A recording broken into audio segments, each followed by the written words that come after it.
jiwa. Pertama adalah pensucian akidah dari lumpur-lumpur syirik, tahayul, khurafat, dan keyakinan-keyakinan nenek moyang. Kenapa pensucian akidah merupakan langkah awal?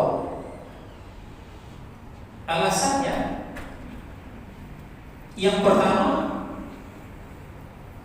karena pensucian akidah adalah rekonstruksi ulang setelah sebelumnya akidah tercemar, akidah terkontaminasi. Padahal sebelum lahir kita sudah ditanamkan akidah yang sahihah,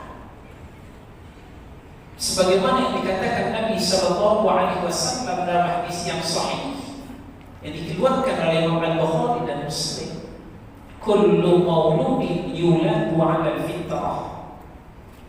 Setiap anak dilahirkan dalam keadaan membawa fitrah. Para ulama mengatakan fitrah yang dimaksud adalah fitrah ketauhidan. Ternyata sebelum kita lahir kita sudah membawa tauhid. Al-A'raf surah yang ke-7 ayat 172 menerangkan, A'udzubillahi minasyaitonir rajim. Wa idza akhadha rabbuka min bani adama min zuhurihim dzurriyyatahum. Dan ingatlah kata Allah Subhanahu wa ta'ala, ketika Rabbmu mengeluarkan dari sulbi tulang punggung, tulang belakang anak cucu Adam, keturunan mereka, wa asyhadahum ala anfusihim, dan Allah mengambil kesaksian terhadap roh mereka, seraya Allah berfirman, alastu bi rabbikum, bukankah aku ini Rabb kalian? Ketika itu kita sepakat menjawab, masih di alam rahim. Apa jawaban kita? Qalu bala syahidna. Benar ya Rabb, Engkaulah Rabb kami, dan kami bersaksi. An taqulu yaumil qiyamati inna kunna an hadza ghafilin. Tujuan ini kami sampaikan kepada Allah supaya jangan ada nanti lagi yang bicara, dulu kami lupa ya Allah, kami lalai, kan sudah lama. Lalu diingatkan oleh Allah melalui firman-Nya dalam Al-A'raf ayat 172. Berdasarkan inilah kemudian Nabi mengatakan kullu mauludin yuladu 'ala al-fitrah. Setiap anak itu dilahirkan dalam keadaan membawa fitrah. Fa'abawahu yuhawidani aw yunassirani aw yumajjisani. Maka disebabkan kedua orang tuanya lah anak itu menjadi Yahudi, anak itu menjadi Nasrani, anak itu menjadi Majusi, baik secara langsung maupun secara tidak langsung. Secara langsung karena memang orang tuanya Yahudi, disekolahkan di sekolah Yahudi. Kemudian anaknya Nasrani, disekolahkan di sekolah Nasrani. Karena memang orang tuanya Majusi, disekolahkan di sekolah Majusi. Ini secara langsung. Atau mungkin juga secara tidak langsung. Mungkin orang tuanya Muslim, mungkin orang tuanya Pak Haji, bapaknya Pak Haji, ibunya Bu Hajah.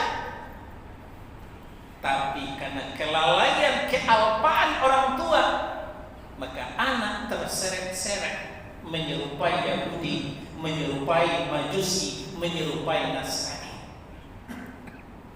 Contoh, ketika pergantian tahun, biasanya kaum muslimin ikut latah, bakar petasan dan kembang api, menunggu jam 00. Ini jelas menyerupai Majusi. Hanya Majusi yang suka bermain api.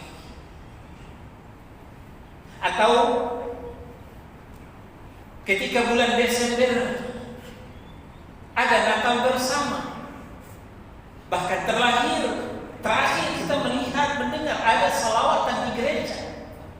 Ini menyerupai Nasrani. Aku juga tiup trompet. Trompet adalah syariatnya Yahudi.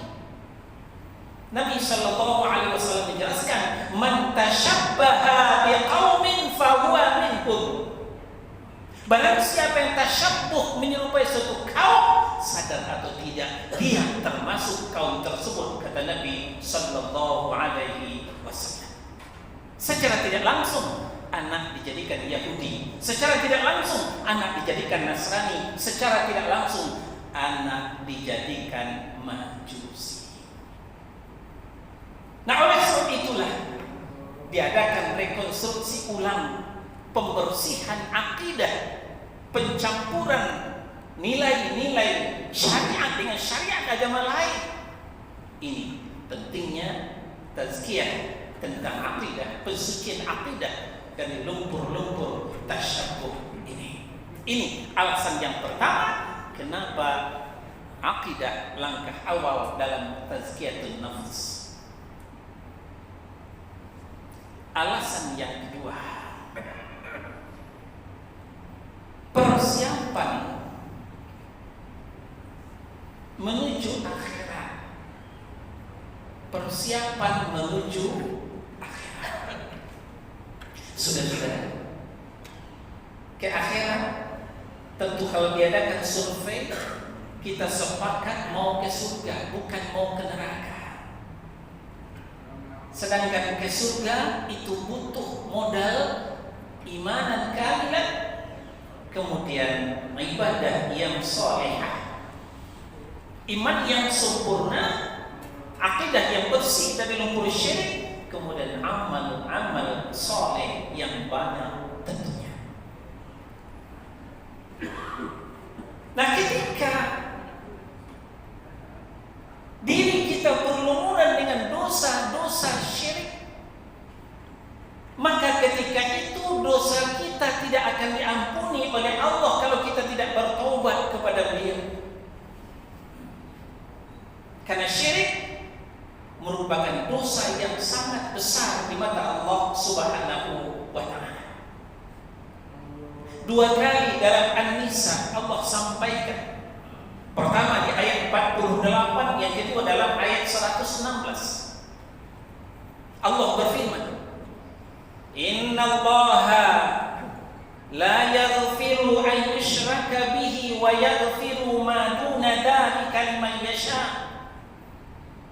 Sesungguhnya Allah tidak akan mengampuni dosa-dosa syirik, dan Allah akan mengampuni dosa-dosa selain daripada syirik. Itu pun bagi siapa yang Allah kehendaki. Maksudnya, kalau belum bertaubat, saudara-saudara, langkah kaki kita ke masjid ini juga mengampuni dosa kita. Setiap langkah kita ke masjid mengampuni dosa kita. Kita berselawat untuk Nabi Sallallahu Alaihi Wasallam, itu juga menggugurkan dosa. Kita puasa di siang Ramadan, qiyamul lail di malam Ramadan, mendirikan malam Lailatul Qadar, itu juga dalam rangka menggugurkan dosa. Tapi tidak dengan dosa syirik, saudara-saudara. Walaupun sering melangkah ke masjid, sering berselawat, berpuasa di siang Ramadan, qiyamul lail, tarawih di malam Ramadan, itu tidak akan mengampuni dosa syirik kalau tidak bertobat kepada Allah.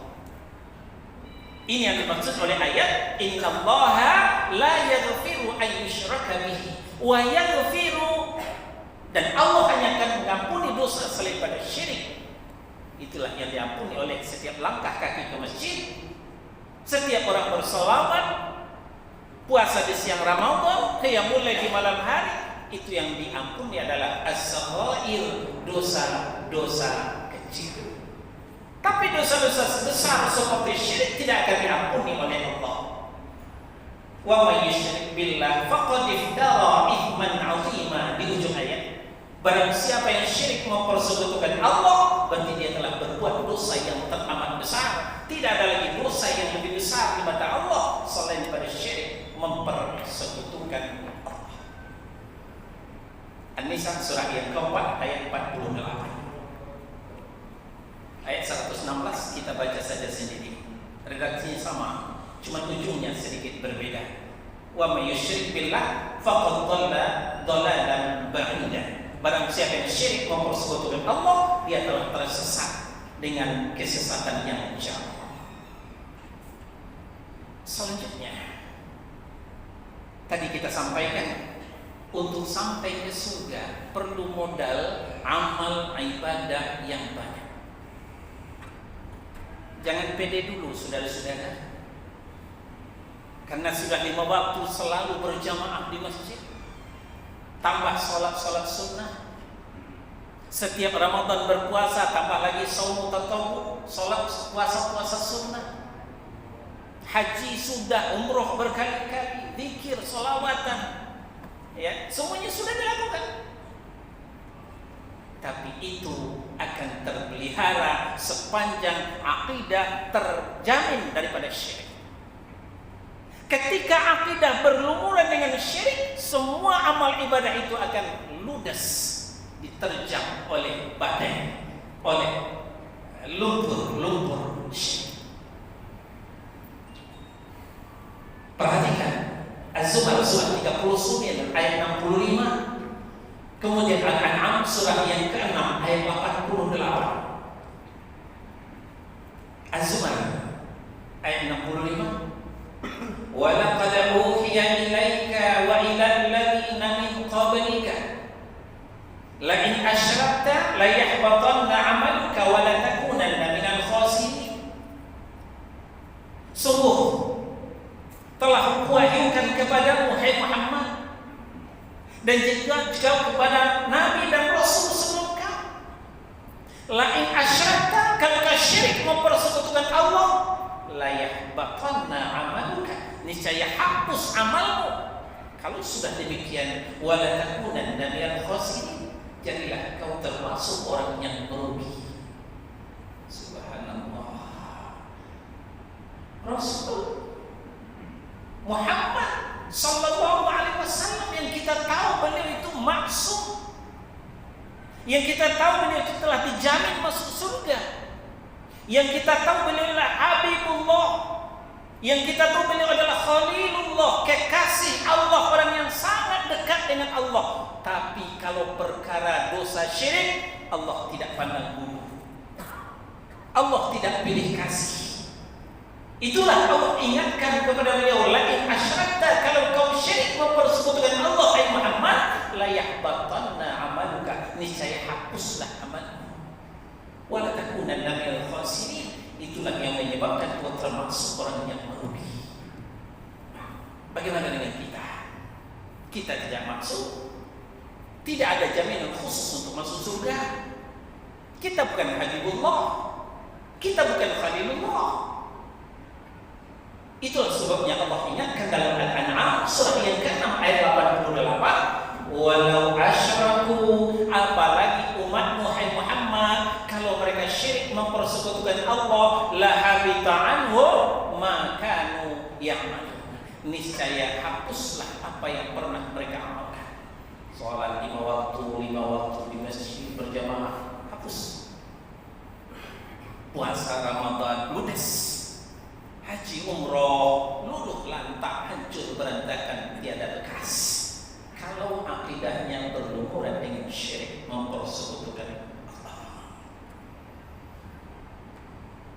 Apalagi untuk memasuki pintu surga, pertama kali disweeping adalah akidah. Pertama kali disweeping adalah akidah. 2 tahun terakhir saja kita mau naik kereta, kita mau naik pesawat, diperiksa sertifikat vaksin. Kalau tidak punya, nggak boleh masuk. Itu di dunia, saudara-saudara. Apalagi nanti di akhirat. Maka ini Allah tegaskan melalui Al-Maidah surah yang kelima ayat 72. Di situ Allah jelaskan, wa may yusyrik billah innahu may yusyrik billah, sesungguhnya barang siapa yang syirik mempersekutukan Allah, faqad harramallahu alaihi jannah, maka Allah telah mengharamkan surga untuknya. Wa ma'wahun nar, tempat mereka adalah neraka. Wa ma lidzalimin min ansar, dan tidak satu pun yang akan membantu menolong orang yang zalim ini. Artinya orang yang musyrik ini kata Allah Subhanahu wa taala. Kalau kita sadar dengan ayat ini, saudara-saudara, ternyata dosa syirik adalah dosa yang sangat serius. Dosa yang bukan ringan. Tidak bisa kita anggap enteng, karena akan menentukan masuk atau tidaknya kita ke surga. Ternyata amal kita tidak ada apa-apanya kalau tidak berlumuran dengan syirik. Sebaliknya, walaupun amal ibadah kita tidak begitu banyak, yang bisa kita kerjakan hanya yang wajib-wajib saja, yang sunnah-sunnah kita belum melakukannya, tapi akidahnya bersih daripada syirik, insyaallah dijamin dia itu masuk surga. Dijamin dia itu masuk surga. Inilah alasan kenapa pertama kali dakwah para nabi dan rasul adalah dakwah tauhid. Dakwah Nabi Muhammad SAW 13 tahun lamanya beliau habiskan waktu di Makkah adalah menanam benih-benih tauhid. 10 tahun berikutnya di Madinah baru menyampaikan ibadah, baru menyampaikan akhlak, baru menyampaikan muamalah, namun akidah tetap tidak ditinggalkan. Dan ketika mau melepas Mu'az bin Jabal ke Yaman sebagai utusan beliau menyampaikan dakwah ke Yaman, pertama kali dipesankan, Mu'az, pertama ajaklah mereka untuk beribadah hanya kepada Allah, meninggalkan ibadah kepada selain Allah. Ini pesan Rasul kepada Mu'az bin Jabal ketika akan berangkat ke Yaman ketika itu. Nah, oleh sebab itu bapak-bapak, saudara-saudara kaum muslimin, marilah terlebih dahulu sebelum melangkah lebih jauh, tazkiyatun nufus yang perlu kita bersihkan. Pertama kali, bersihkan akidah daripada kesyirikan. Lalu syirik itu secara global para ulama membagi kepada syirkun akbar dan syirkun asghar, syirik besar dan syirik kecil. Syirik besar mengancam pelakunya keluar dari Islam. Ini yang dimaksud dengan nawaqidul Islam, nawaqidus syahadatain, pembatal keislaman, pembatal dua kalimat syahadat. Kemudian ada lagi syirkul asghar, syirik kecil, bukan berarti dosanya kecil, cuma saja tidak mengancam pelakunya keluar dari Islam. Itu saja bedanya. Syirkul akbar itu, syirik besar itu, pertama syirik dalam niat. Wa ma umiru illa liya'budullaha mukhlishina lahu ad-din hunafa. Mereka tidaklah diperintah, kata Allah, kecuali menjalankan ibadah, mengikhlaskan niat dalam rangka menjalankan agama yang lurus. Tapi karena ada suatu dan lain hal, mereka beribadah bukan karena Allah, mereka beribadah karena mencapai target duniawi.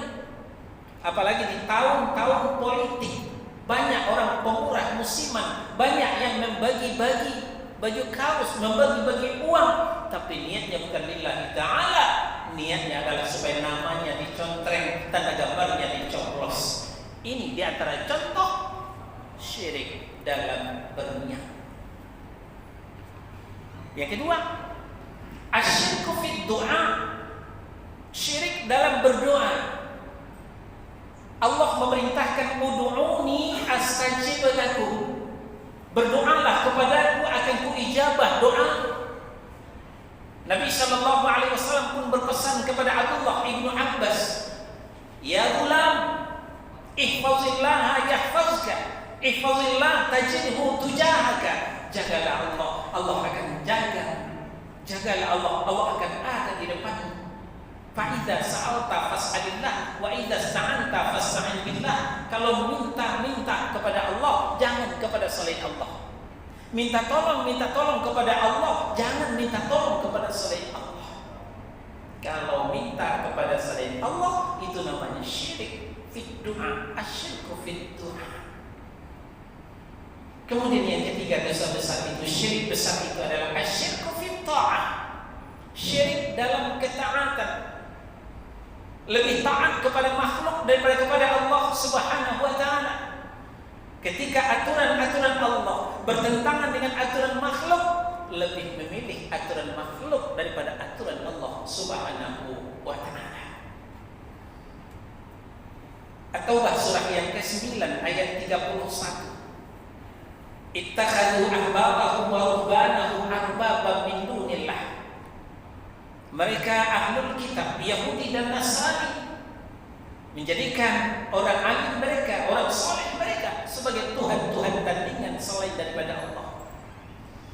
Ketika Nabi membacakan ayat ini, hadir ketika itu seorang mu'allaf namanya Adi bin Hatim radhiyallahu anhu.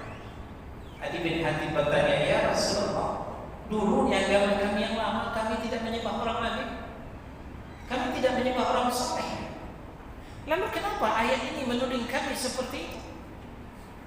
Lalu Nabi menjawab, "Bukankah orang alim kalian, orang soleh kalian menghalalkan yang diharamkan Allah? Lalu kalian ikut menghalalkan bersama orang alim kalian, bukan mengharamkan bersama Allah. Bukankah orang alim kalian, orang soleh kalian mengharamkan yang dihalalkan Allah? Kalian lebih mengikuti orang alim kalian, orang soleh kalian, daripada mengikuti Allah Subhanahu wa ta'ala." Banyak sekali contoh-contoh di permukaan bumi ini, saudara-saudara, dalam kehidupan kita. Ketika Allah mengharamkan, ada orang soleh kita, orang alim kita menghalalkan, kita ikut orang alim, ikut orang soleh. Itu namanya adalah asyirku fit ta'ah, syirik dalam ketaatan. Nah, terakhir, asyirku fil mahabbah, syirik dalam cinta. Di Al-Baqarah ayat 165, "Walladzina amanu asyaddu hubban lillah." Orang yang beriman itu seyogianya lebih cinta, lebih besar cintanya kepada Allah. Bagaimana dengan dalam realita kehidupan kita? Ketika Allah memanggil hayya 'alas shalah, hayya 'alal falah, tidak semua kaum muslimin yang datang melangkah ke masjid, masih menghadapi aktivitasnya sehari-hari. Yang petani masih tetap di sawah, di ladangnya, pedagang masih tetap di tokonya, pegawai masih tetap di kantornya, di belakang mejanya. Ini menunjukkan dia lebih mencintai selain Allah daripada Allah itu sendiri. Inilah gambaran ringkas, saudara-saudara, tentang pensucian akidah daripada lumpur-lumpur syirik. InsyaAllah bulan depan akan kita lanjutkan tazkiyatun nafas, bagian langkah yang kedua, insyaallah. Mungkin ada yang bertanya sebelum kita tutup, silakan.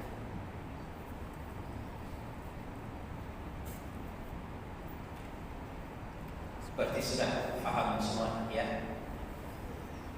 Ya, silakan Pak. Cinta pada Allah itu seperti apa? Assalamualaikum warahmatullahi wabarakatuh. Waalaikumsalam warahmatullahi wabarakatuh. Cinta pada Allah itu mensucikan diri kita dari cinta kepada selain Allah yang Allah beri. Itu seperti apa kita aplikasi atau caranya kita bercinta kepada Allah itu? Baik, itu saja. Di At-Taubah surah yang ke-9 ayat 24 ada